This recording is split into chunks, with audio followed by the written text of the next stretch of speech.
Romanos, capítulo 12, do versículo 9 ao 16.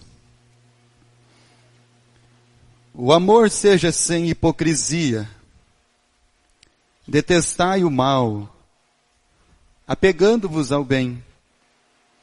Amai-vos cordialmente uns aos outros com amor fraternal, preferindo-vos em honra uns aos outros. No zelo, não sejais remissos. Sede fervorosos de espírito, servindo ao Senhor. Regozijai-vos na esperança. Sede pacientes na tribulação. Na oração perseverantes. Compartilhai as necessidades dos santos. Praticai a hospitalidade. Abençoai aos que vos perseguem. Abençoai. E não amaldiçoeis. Alegrai-vos com os que se alegram. Chorai com os que choram. Tende o mesmo sentimento uns para com os outros. E em lugar de serdes orgulhosos, condescendei com o que é humilde. Não sejais sábios aos vossos próprios olhos. Vamos ficar de pé. Vamos orar ao nosso Deus. Tu és santo, Senhor, e o teu nome para todo sempre seja santificado. Que todo o seu domínio, Pai, esteja sobre a nossa vida. Obrigado, Pai, pelo pão que o Senhor tem nos dado a cada dia. E pedimos que o Senhor nos livre do mal. Pedimos que o Senhor não nos deixe cair ou entrar em tentação. E queremos mesmo, Pai, te engrandecer e agradecer, Pai, por tudo que o Senhor já tem feito por nós. Mesmo pelas coisas que não compreendemos, ó Pai. Mas nós vamos nos prostrar diante do Senhor e saber que toda a sua vontade é boa e perfeita e agradável. Então eu peço que o Senhor esteja, através do seu Espírito Santo, Senhor, tocando em cada vida, em cada coração, para que possamos sair da sua casa, Pai, transformados, consolados, edificados, exortados pela sua palavra. Fala ao nosso coração, fala a nossa vida, Senhor. Transforma a nossa maneira de pensar. Pai maravilhoso, também clamo por aqueles que não se fazem presentes. E peço, Senhor, que o Senhor cuide dos enfermos e dos necessitados. E é em nome de Cristo que oramos, sempre e sempre agradecidos. Amém, Pai Celestial. Podeis sentar. Quando o apóstolo Paulo escreve à igreja que está em Roma, uma igreja que cresceu, teve um desenvolvimento grande, associando, chegou um tempo que não somente houve uma perseguição, mas também o Estado se uniu à igreja. Um rei se converteu. Então Paulo escrevendo para essa igreja, e que esses escritos são um alerta para a nossa vida como igreja, porque ele não escreve para um prédio, ele escreve para pessoas. E igreja somos nós. E que esse seja efetivamente para nós um alerta, como igreja de Jesus Cristo. E Paulo, ele vai falar com esses irmãos de como eles vão lidar com toda essa questão daquilo que hoje a igreja brasileira, se podemos assim chamar, está vivendo. Há uma expectativa de que até o ano de 2020, os denominados evangélicos sejam quase a metade da população. Expectativa. Então a igreja, se assim podemos dizer, brasileira, já tem adquirido, meus irmãos, saído das periferias, saído dos lugares mais aí escondidos, saído mais dos interiores, agora já está no centro das grandes cidades, procurando os maiores barracões possível para aglomerar o maior número de pessoas lá dentro. Já tem também procurado colocar políticos em congresso, colocar vereador em cidade, prefeito, deputado, e até mesmo já tivemos aí candidatos à presidência dizendo-se evangélicos. Então uma igreja que começa a adquirir muito poder, mas como vai lidar com isso é que é o problema.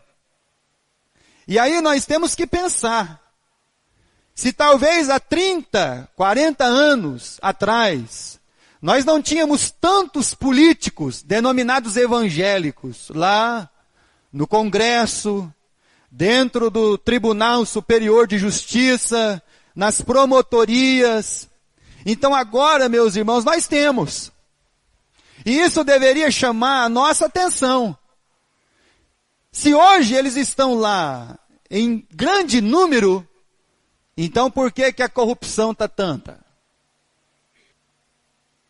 Então por isso que Paulo está escrevendo para essa igreja, para que ela tome cuidado, para não se corromper, para não perder verdadeiramente o foco do que é uma igreja de Jesus Cristo.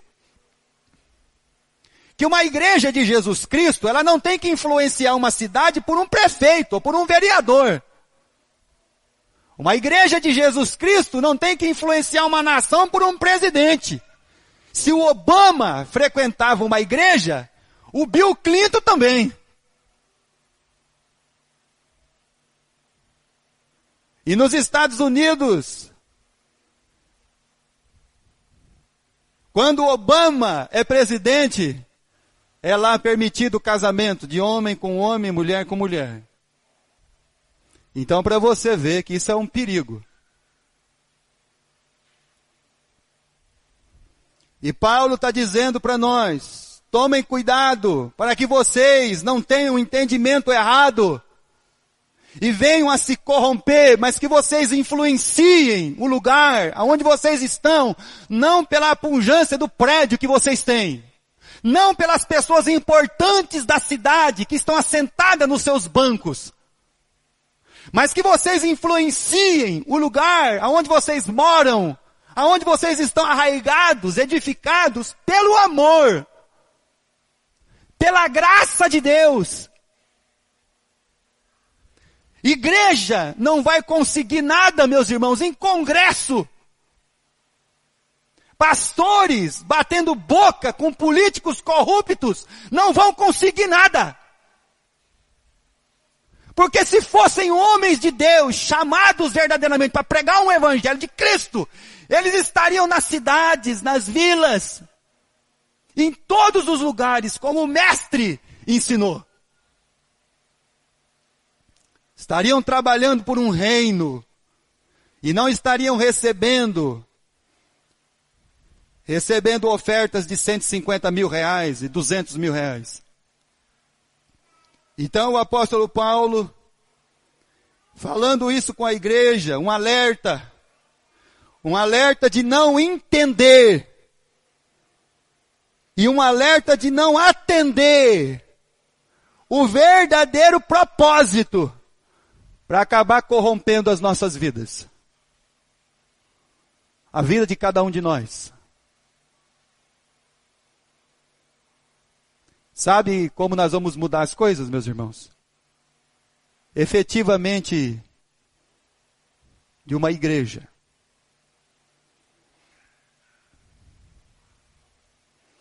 E o apóstolo Paulo diz, vocês correm o risco de não entender e nem atender o propósito e compromisso verdadeiro ao qual vocês foram chamados. E isso pode corromper os vossos sentidos. Associações governamentais. Mas diante também das circunstâncias adversas e também a sua integridade. O que é integridade, irmãos? É o estado de uma pessoa reto, incorrupto, que não se corrompe.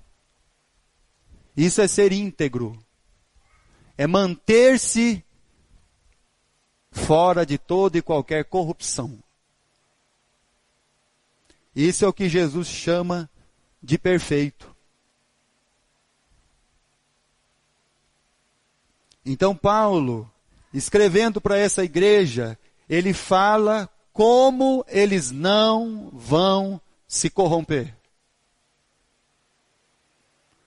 Quando Josué está conversando com o povo de Deus, lá no capítulo 24, versículo 14 de Josué, ele diz assim, temei ao Senhor e servi-o de uma maneira íntegra e com fidelidade. Com integridade de coração. Quando a Bíblia vem falar de Davi e dos seus descendentes, a Bíblia fala assim, e o rei serviu a Deus com a mesma integridade de coração igual ao seu pai. Integridade de vida. Isso vai mudar as questões das circunstâncias.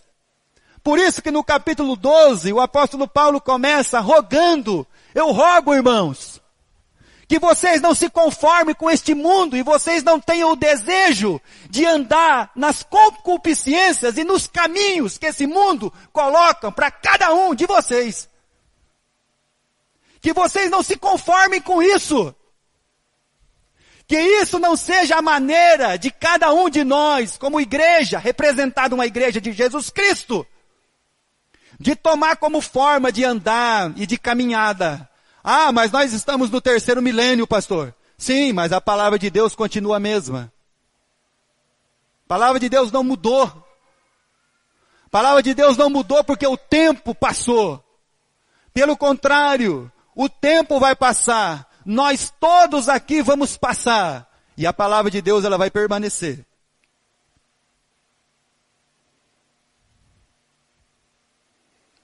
Uma das preocupações que Paulo sempre tem com a igreja é que os sentidos dos irmãos sejam corrompidos. E eles percam verdadeiramente o entendimento do que é ser igreja e seu propósito de existência. Então por isso que Paulo escreve a eles, eu não quero que vocês se conformem com isto, mas que seja renovado, transformado o vosso entendimento, para que vocês não pensem como os caminhos deste mundo pensam. Para que vocês não ajam segundo os seus sentimentos, que vão trair o coração de vocês. Romanos, capítulo 12, versículo 9. O amor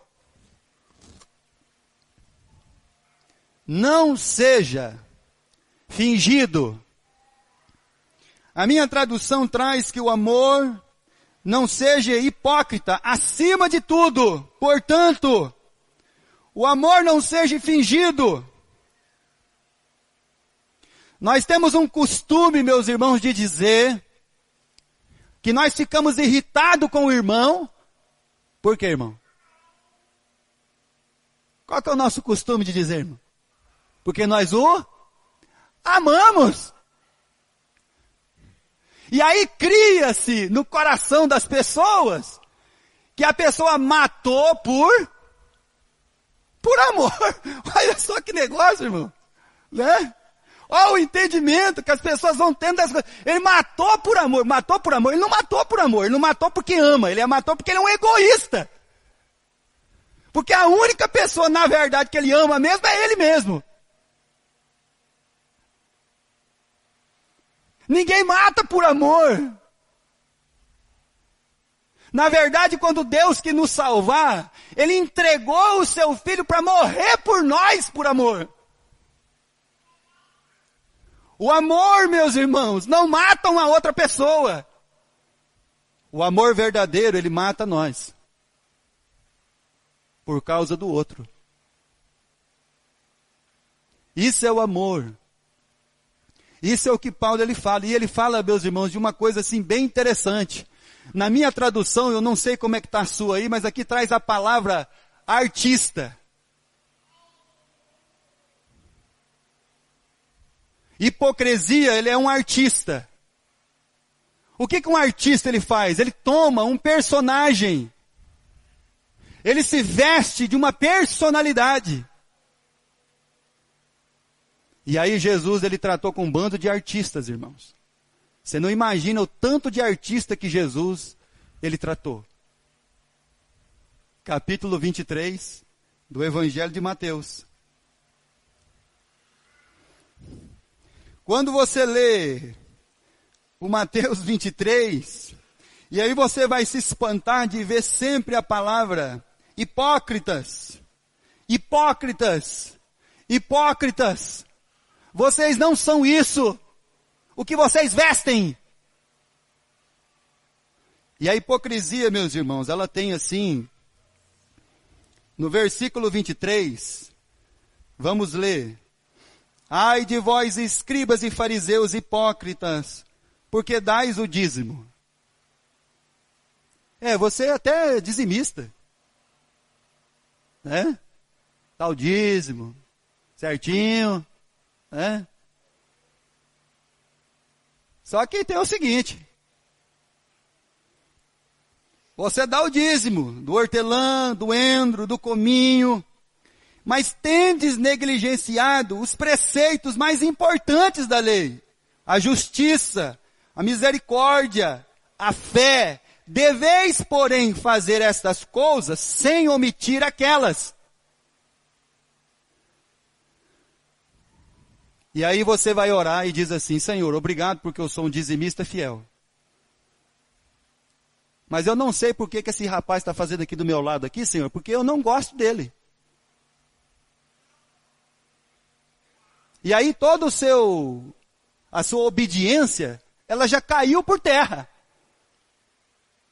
Tudo aquilo que você projetou como obediência já caiu por terra. Porque Deus ele diz assim, não seja um hipócrita. E o hipócrita, meus irmãos, ele veste uma fantasia. Tanto pode ser dentro como pode ser fora. Há controvérsias aí, há situações diferentes. Nós podemos ser uma coisa aqui dentro e outra lá fora. Ou outra lá fora e outra aqui dentro. Aqui dentro, nós podemos viver preocupados com cada um, mas não ligar para os que estão lá fora. Então pouco importa para você se uma criança vai vir na escola bíblica.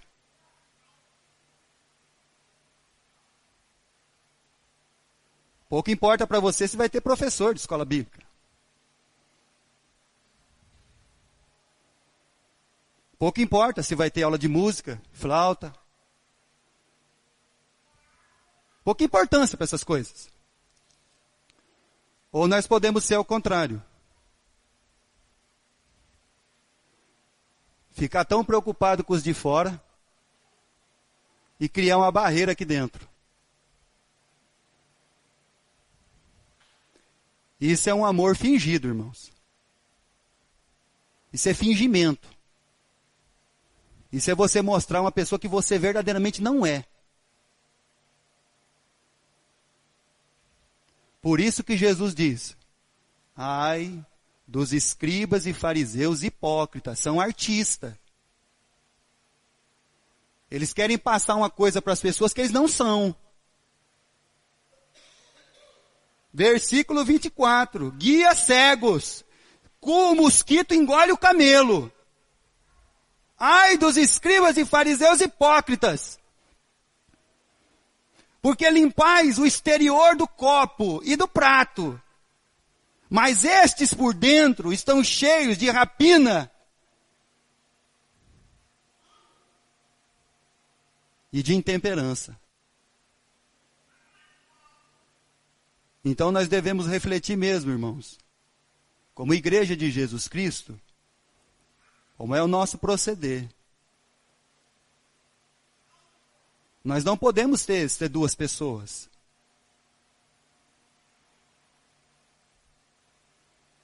E Paulo está dizendo assim, olha, vocês tomem cuidado, porque vocês podem se corromper com essas coisas.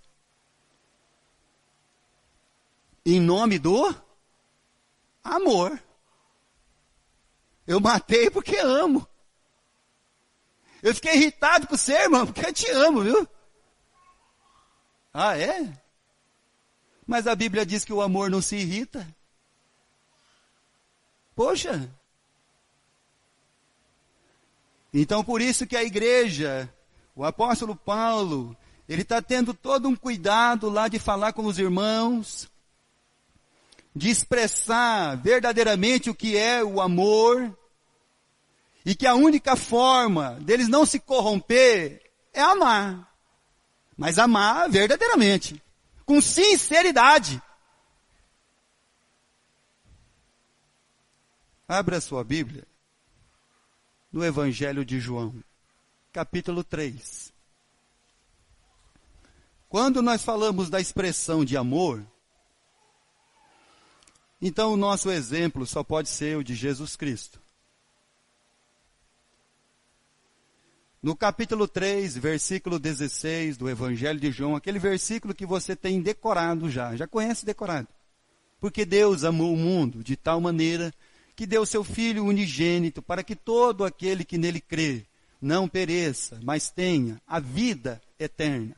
Esse versículo está decorado, então você devia compreender não somente a salvação, mas a expressão verdadeira do amor, que o amor ele não mata, o amor ele se entrega. Eu vou matar o meu amor para com você. Então isso não é amor. A verdadeira expressão do amor, meus irmãos, é o amor que se entrega. Não é o amor que mata. Não é o amor que se irrita. Quando nós falamos de amor, a expressão ela é essa.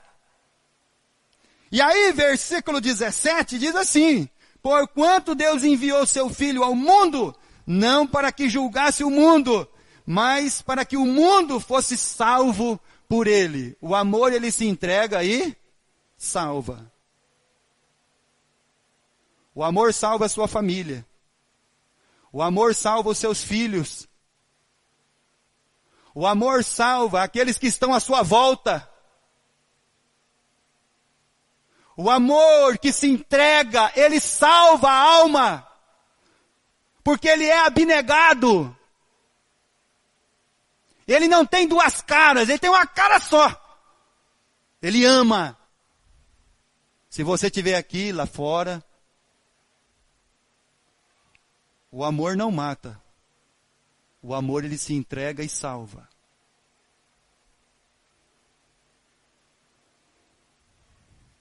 Quando Paulo fala a respeito desse amor sincero,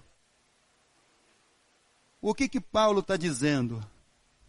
Que nosso amor tem que ser sincero por causa da nossa paixão, do nosso entusiasmo, daquele jovem que se apaixona pela moça com aquele entusiasmo e vai. É isso? Não. Não.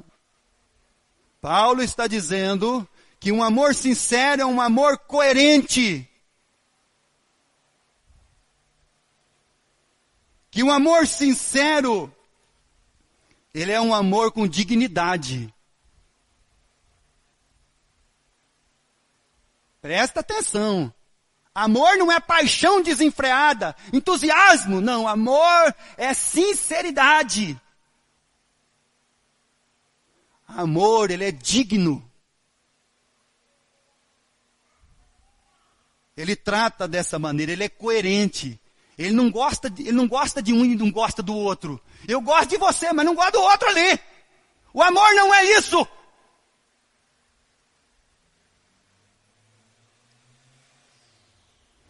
Por isso que sem essa questão na nossa vida, muito facilmente nós vamos ser corrompidos a nossa mente e todos aqueles que estão à nossa volta.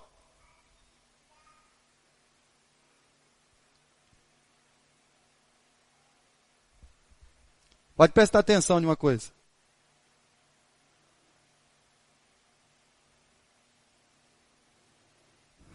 Se você começar a falar de alguém perto de outra pessoa, você vai endurecer o coração daquela pessoa para com aquele.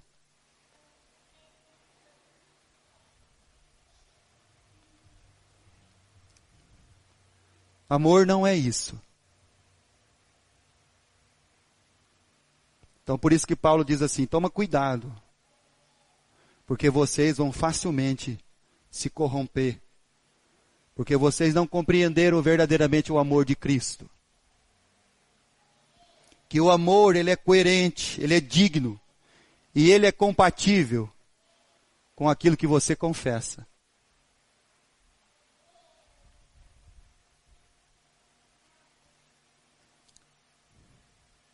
Abra sua Bíblia em Romanos capítulo 5.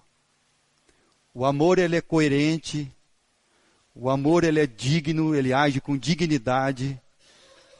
E o amor é compatível àquilo que você professa.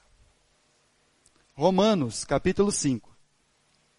Portanto, quando Paulo falou de um amor coerente, digno, compatível, ele falou de Jesus. Capítulo 5, versículo 8. Deus prova o seu amor. Como é que Deus prova o seu amor? Amando só quem Ele ama? Morrendo só por aqueles que o amavam? Entregando a sua vida somente para aqueles que já professavam o seu nome? Como é que Deus prova o amor? Morrendo por nós, sendo nós ainda inimigos de Deus. Então, como o amor de Deus é provado na nossa vida? É provado porque Deus morreu pelos inimigos da cruz de Cristo.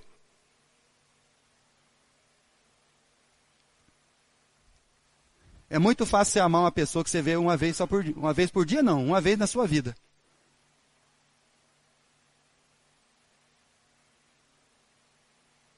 É muito fácil você amar uma pessoa que você viu algumas horas ou uma vez na sua vida. Eu quero ver você amar pessoas que convivem com você a semana toda. Pessoas que vocês vão olhar para ele, e ele vai olhar para você e você vai ver defeito nele, ele vai ver defeito em você. Eu quero ver você amar aí. Porque é aí que o seu amor vai ser provado. Que o seu amor não é fingido, não é de hipocrisia. Eu quero ver você amar aquela pessoa que vai olhar para você e vai falar, não, não é assim. E aí você vai ficar chateado. Vai voltar para casa aborrecido, magoado, tristecido. Quero ver você amar aí, irmão. É aí que nós somos chamados para amar, porque Deus prova o que é amor.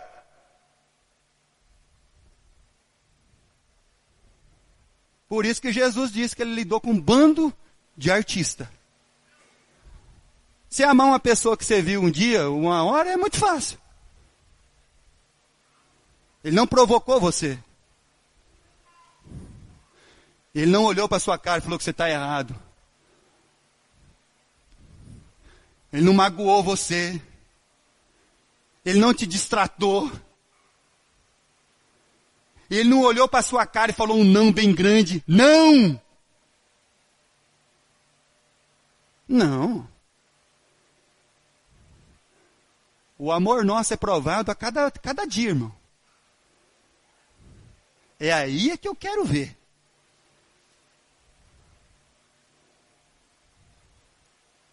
Deus prova o seu amor para conosco. Que maneira? Em que Cristo morreu, sendo nós ainda inimigo.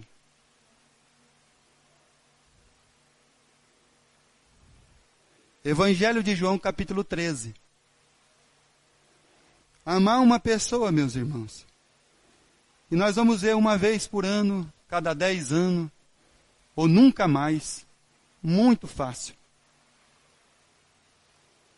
Quero ver amar aquele que você vê todo dia.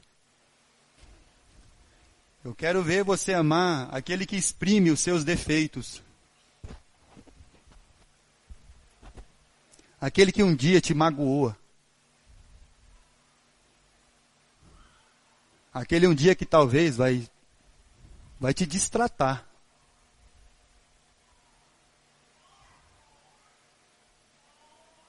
É aí que eu quero ver o amor não fingido.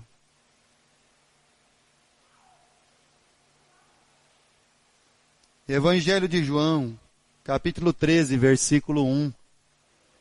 Ora, antes da festa da Páscoa, sabendo Jesus que era chegada sua hora de passar do mundo para o Pai, tendo amado os seus que estavam no mundo, amou-os até o fim.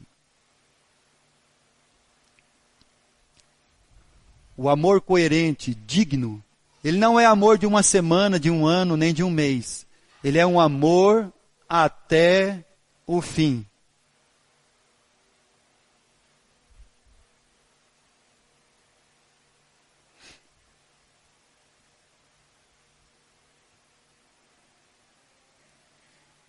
Versículo 9 do capítulo 12 de Romanos. O amor tem que tomar decisão.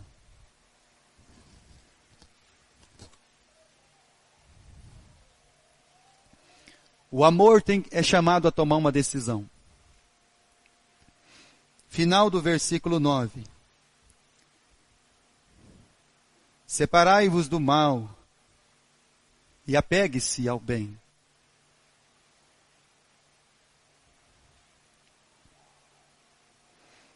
Ele rejeita o que é mal e se apega ao que é bom. O amor toma uma decisão, mas não pura e simplesmente em nome do amor. O amor toma uma decisão por ele, não pelo quem ou que eu gosto. O amor não toma uma decisão pelo que eu acho ou que eu gosto. Amor não é isso, irmãos. Amor não é eu gostar, porque quem gosta muito não ama. Então, de fato, o nosso coração, se você gosta muito, você nunca vai amar.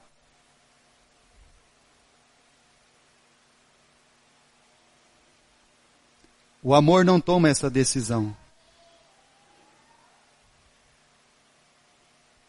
Se essa decisão é tomada pelo que eu gosto ou que eu acho, não é amor, é egoísmo.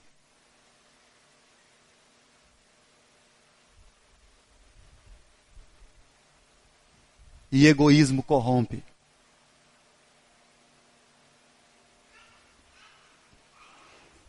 Filipenses capítulo 1. E Paulo está dizendo para aquela igreja, como vocês não vão se corromper? Vocês têm que ser assim. Filipenses capítulo 1.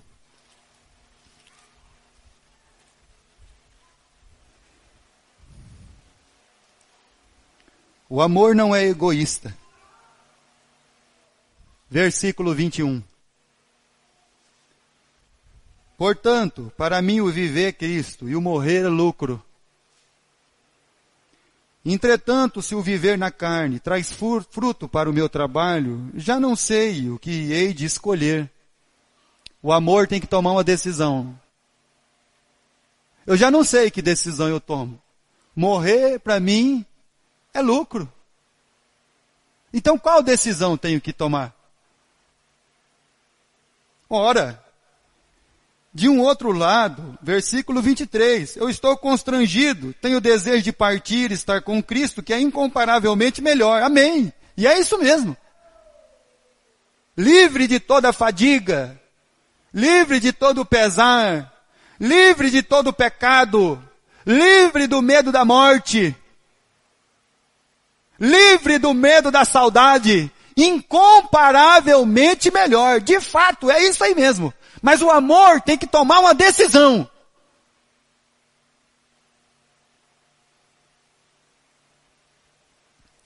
Mas por vossa causa. Aí o amor não é egoísta. Por vossa causa. É mais necessário permanecer na carne. E convencido disto estou, e certo de que ficarei e permanecerei com todos vós, para o vosso progresso e gozo da fé. Essa é a decisão do amor.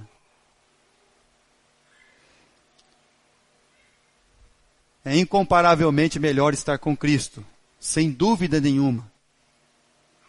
Mas por causa de vocês, Paulo diz, eu vou permanecer. Isso é a expressão de amor. E não de egoísmo. Capítulo 12 de Romanos.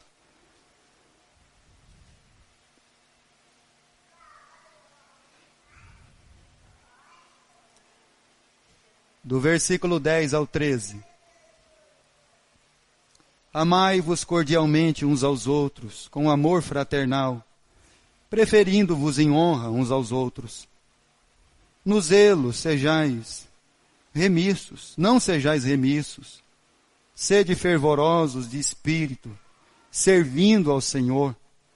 Regozijai-vos na presença, na esperança, sede pacientes na tribulação, na oração perseverantes, compartilhai as necessidades dos santos, praticai a hospitalidade.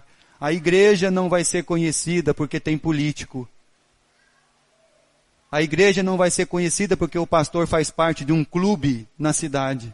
Não. Porque ele faz parte de um lugar lá. Não, não. A igreja vai ser conhecida, meus irmãos, por todos esses atributos. Pelo seu amor, pela sua entrega, pela sua vida, pelo propósito sincero da sua existência.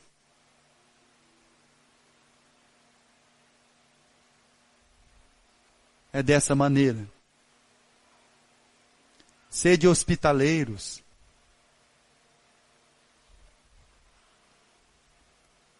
Versículo 14. Abençoai os que vos amaldiçoam ou perseguem. E aí Paulo diz, abençoai e não amaldiçoeis. Não amaldiçoa a pessoa que te persegue, abençoa ela. Você quer vencer o inimigo? Abençoa ele.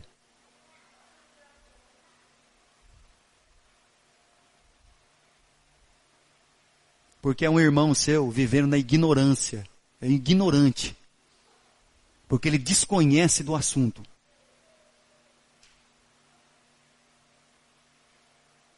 Então não amaldiçoa ele. Abençoa ele.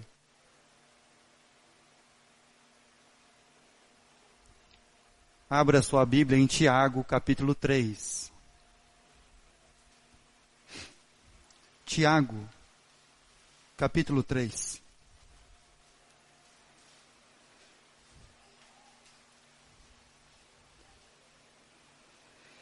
Versículo 17. O livro de Provérbios diz que aquele que acha sabedoria, ele acha maior tesouro do que o ouro e a prata refinada. Lá no capítulo 3 de Provérbios. É muito melhor. E aí Tiago diz assim: a sabedoria, porém, lá do alto, é primeiramente pura, depois pacífica, indulgente, tratável, plena de misericórdia, de bons frutos, imparcial e sem fingimento. Imparcial. Ama todo mundo. Não tem esse negócio de esse aqui sim e esse aqui não.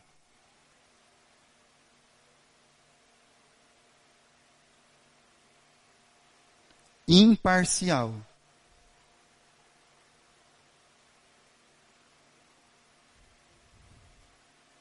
Versículo de número 15 de Romanos capítulo 12. Alegrai-vos com o que se alegram, chorai com o que choram. Talvez seja fácil você chorar com a desventura de alguém. Talvez seja mais fácil você chorar com as necessidades de alguém. E talvez seja difícil de nós sorrirmos com as conquistas de alguém. Porque se nós não amarmos mesmo, nós vamos ficar não felizes, mas tristes. Por quê? Porque nós achávamos que essas conquistas deveriam ser para nós. Por isso que é mais fácil chorar com quem chora, do que você sorrir com quem sorri. É porque o nosso amor ainda não é amor, é um egoísmo.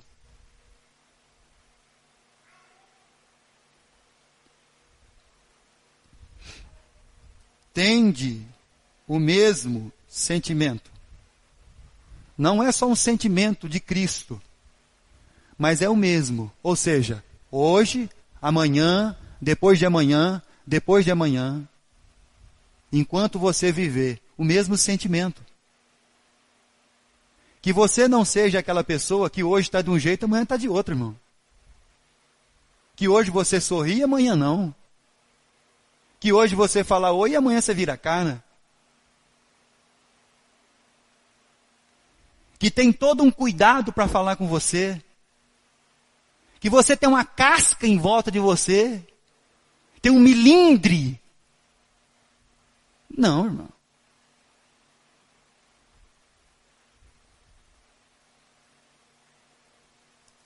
Quando os amigos de Jó foram falar com ele, irmão, ele não aborreceu ninguém, nem xingou ninguém. Apesar de ter perdido os 10 filhos,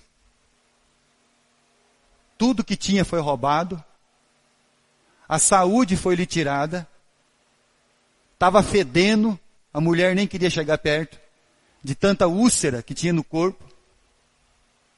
A mulher mandou ele amaldiçoar Deus e morrer. Mas a Bíblia diz que ele manteve a sua integridade diante de Deus e diante dos homens. E apesar de seus amigos, o Elifaz, o Bildade e mais 2, terem ido lá para acusar ele de pecado. Porque é o que eles fazem. Eles acusam Jó de pecado. Por isso que ele estava passando por aquilo. E o Jó falava, não.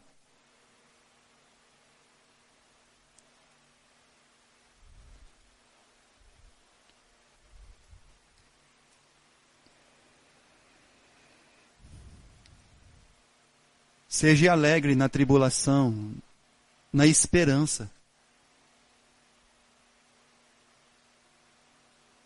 Tenha paz.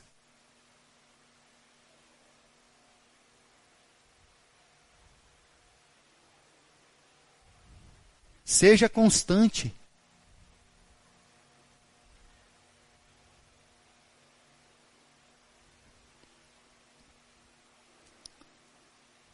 Primeiro Coríntios capítulo 13.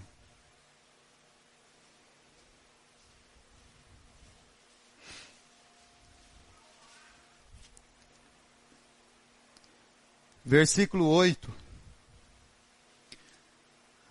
Só a parte A. O amor.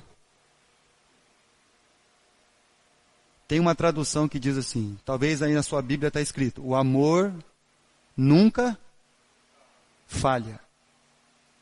A minha tá, o amor jamais acaba.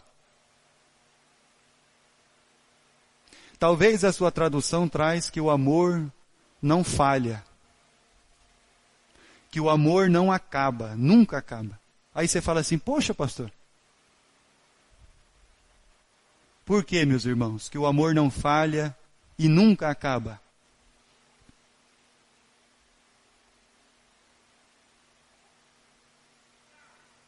Aquele que não ama, não conhece a Deus, não conhece a Deus, não conhece a Deus. Aquele que não ama, não conhece a Deus. Porque Deus é o que, irmão? Porque Deus é amor. 1 João 4, 8. Por que o amor nunca acaba e não falha, irmão? Porque Deus é amor. Então nós temos que entender se nós amamos ou somos egoístas.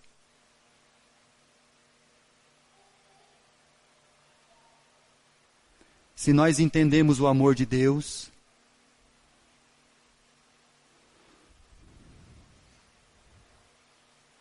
e somos constantes. E não tem problema de alguém um dia ter feito qualquer coisa, tem importância.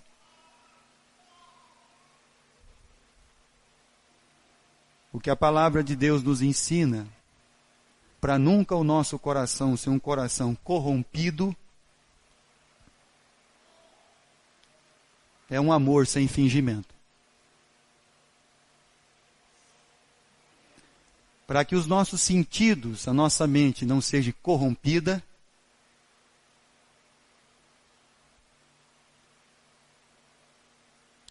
para que uma igreja não perca efetivamente o sentido verdadeiro pelo qual ela existe, o seu propósito de amar, ser hospitaleiro, considerar o outro mais importante do que você.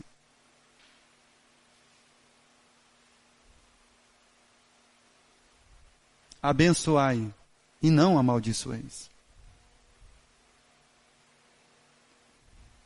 Chorar, mas também rir.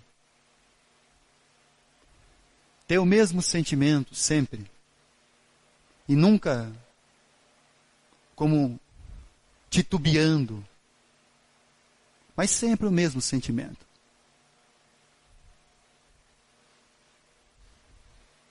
Porque Deus prova o seu amor para conosco. Em que Cristo deu a sua vida por nós, sendo nós ainda pecadores. Quando essas coisas falham, o homem troca Deus por uma estátua, por uma deusa Diana. E é por isso que você vê lá em Romanos capítulo 1, eles trocando Deus por uma imagem de um quadrúpede, de um réptil.